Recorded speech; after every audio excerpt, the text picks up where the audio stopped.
Video में हम amino acid पे चर्चा करने वाले हैं। एमाइनो एसिड एक ऐसा टॉपिक है बायोकेमिस्ट्री का जो बहुत ही ह्यूज है, बहुत ही डीप है, तो उनको अलग अलग सेक्शन में करके हम पढ़ेंगे। आज हम normal properties of amino acid और थोड़ा सा हम इसका एमाइनो एसिड का स्ट्रक्चर देखेंगे। तो अगर मैं इसका स्ट्रक्चर बनाऊं तो सबसे पहले मैं लिखूंगी कार्बन। ये कार्बन से जुड़ा होगा एक हाइड्रोजन, दूसरे से जुड़ा होगा COOH माइनस ग्रुप, उसके यानी कार्बोक्सिलिक ग्रुप, तीसरे से जुड़ा होगा NH3 पॉजिटिव ग्रुप और चौथे से जुड़ा होगा R। जैसा कि आप सबको मालूम है कि कार्बन की जो वैलेंसी होती है वो होती है 4, तो यहाँ पर 4 एटम्स से जुड़ेंगे और इसके ऑक्टेट स्ट्रक्चर पूरा हो जाएगा। तो ये एक अमाइनो एसिड का बेसिक स्ट्रक्चर है, इसी को अब हम डीप में पढ़ते जाएंगे। तो यहाँ पर अगर हम ये बात करें तो इसको हम बोलते हैं अल्फा कार्बन। सबसे इंपॉर्टेंट पॉइंट है स्ट्रक्चर्स को समझना, और यहाँ पर अगर हम इस बात को समझे तो this is the alpha carbon. अगर ये अल्फा कार्बन है तो ये क्या हो जाएगा, अल्फा कार्बोक्सिलिक ग्रुप हो जाएगा, अल्फा कार्बोक्सिलिक ग्रुप, और ये alpha amino group, amino group.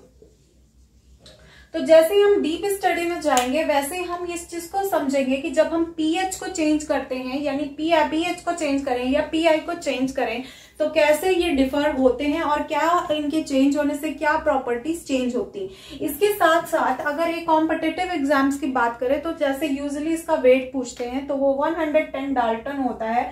हालांकि अभी हम इसको थोड़ा और डीप में करेंगे, अभी हम बेसिक स्ट्रक्चर्स को समझ रहे हैं। तो आइए अब हम समझते हैं इसका जो इसकी कुछ प्रॉपर्टी है। लाइक अगर हम इसको एसिडिक मीडियम में डालेंगे तो कैसा होगा, बेसिक मीडियम में डालेंगे तो कैसा होगा, वो चीज अभी हम इस पे समझेंगे। तो देखिए यहाँ पर हम कह सकते हैं कि इनके पास दो कैरेक्टरिस्टिक्स होती है, एक प्रोटॉन को एक्सेप्ट करने की, एक प्रोटॉन को लूज करने की, दोनों कैपेसिटी होती है। इसीलिए हम इसको क्या बोलते हैं, एम्फोटेरिक आयन भी बोलते हैं, एम्फोटेरिक आयंस भी बोलते हैं। इसको कैसे बोलते हैं अभी हम डिटेल में समझेंगे। तो इनके पास, भाई साहब के पास एक अल्फा कार्बन ग्रुप होता है, तो इसी की वजह से हम यहाँ पर जो R लगा है ये साइड चेन ग्रुप होता है। इसमें side chains different amino acids में डिफरेंट चेंज होते रहते हैं। अभी हम उसको डिटेल में समझेंगे। तो यहाँ पर ये जो है इस तरह का कुछ हमारे पास इंटरफेस निकल के आता है, इस तरह का हमारा अमाइनो एसिड होता है। It is also act as a base and also act as a acid, that's why we are called it is an amino acid, amphoteric ions, इसको हम एम्फोटेरिक आयन बोलते हैं। और ये एसिड की तरह भी रिएक्ट कर सकता है और बेस की तरह भी रिएक्ट कर सकता है। अब हम इसके स्ट्रक्चर को अगर हम देखें तो यहाँ पर ये पहला कार्बन, दूसरा, तीसरा, चौथा, पांचवा और छठवां। अगर इस तरह से हम इसमें 6 कार्बन की सीरीज बनाएं और छठवें आयंस पे हम इस पर लगाएं अमोनियम आयन ग्रुप, यानी अमोनियम NH3 पॉजिटिव लगाएं, और सेम वाइज हम सेकंड पे भी लगाएंगे अमोनियम। और यहाँ पर अगर हम लिखना स्टार्ट करें कि that is the alpha, beta, gamma, delta, और इसको जो भी बोलते हैं एप्साई बोलते हैं शायद, साई। तो इस तरह से हमने एक लाइसिन का स्ट्रक्चर ड्रॉ कर लिया, तो दैट इज बी लाइसिन।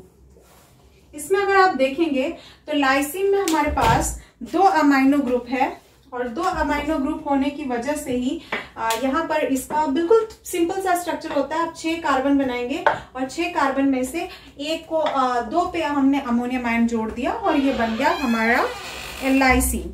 यहाँ पे जो फर्स्ट कार्बन होता है इस पे हमारे पास ये नेगेटिव एंड होता है। तो ये एक लाइसिन का कॉमन स्ट्रक्चर था, ये मैं इसके साथ ही बताना चाह रही थी। और अब हम इसको देखेंगे कि how it work as a acid and how it work as a base.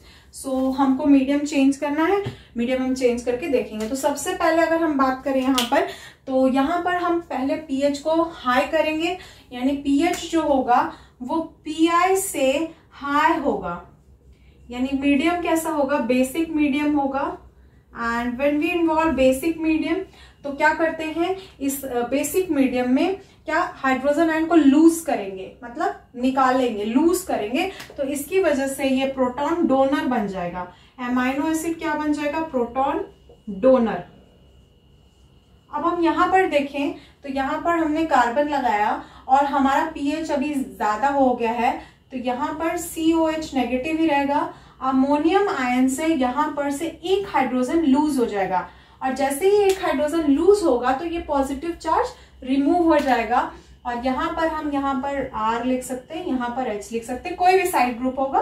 तो अगर हाइड्रोजन लूज करता है, यानी अगर हमारा हाइड्रोजन यहाँ से लूज हुआ है, तो हम इस पे नेगेटिव चार्ज आ गया, तो ये कैसा हो जाएगा, नेगेटिवली चार्ज्ड अमाइनो एसिड हो जाएगा। तो this is the first point. ऐसी कंडीशन में ये अमाइनो एसिड क्या वर्क करेगा, अमाइनो एसिड वर्क करेगा as a proton donor. Next अगर हम यहाँ पर देखें, यहाँ पर अगर हम इसको pH को लो कर दे, यानी एसिडिक मीडियम अगर हम रिक्रूट करें जिसमें Pi की value pH is lesser than Pi value, तो ये क्या करेगा, यहाँ पर ये हाइड्रोजन एक्सेप्ट कर लेगा, बिकॉज हमने pH कम किया, यानी एसिडिक मीडियम रखा है।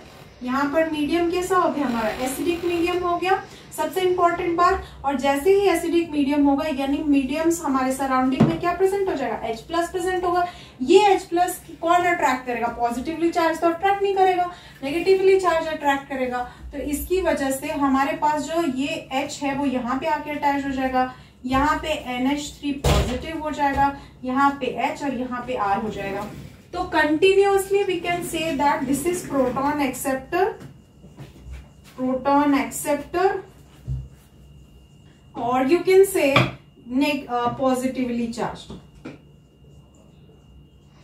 Positively charge. अब यहां से आप कुछ चीजें याद कर सकते हैं। अगर एसिडिक होगा मीडियम तो इसका मतलब वो एक्सेप्टर होगा, और अगर एक्सेप्टर होगा वो पॉजिटिवली चार्ज होगा। और ये जो कंडीशन होती है बीच वाली, मतलब अगर आप यहां पर करेंगे तो pH जो होगा वो ग्रेटर देन Pi, यहाँ पे करेंगे तो Pi is greater than pH, but यहाँ पर जो pH होगा वो इक्वल टू Pi होगा, और इसको हम लोग बोलते हैं एम्फोट्रिक। मतलब ये एसिड की तरह भी एक्ट कर सकता है और बेसिक की तरह भी एक्ट कर सकता है। तो this is the basic concept. अगर आप यहाँ पे एक और इम्पॉर्टेंट चीज को नोटिस करें तो ये जो अल्फा कार्बन है इसको हम किराल कार्बन भी बोल सकते हैं, and because of chiral carbon it shows multiple optical property, और बहुत सारे अलग अलग सिस्टम्स भी हम इसमें देखेंगे। बट बिकॉज ऑफ ये जो हम वीडियो कवर कर रहे हैं इसमें हमने सिर्फ ये समझा what is the amino acid, simple what is the configuration of amino acid with respect of acidic and basic medium. When it goes to the basic medium it shows this type of configuration. It shows positive proton donor, negatively charged and basic, and when we move towards acidic media, then they shows like a acidic they are showing the proton acceptor as well as positively charged.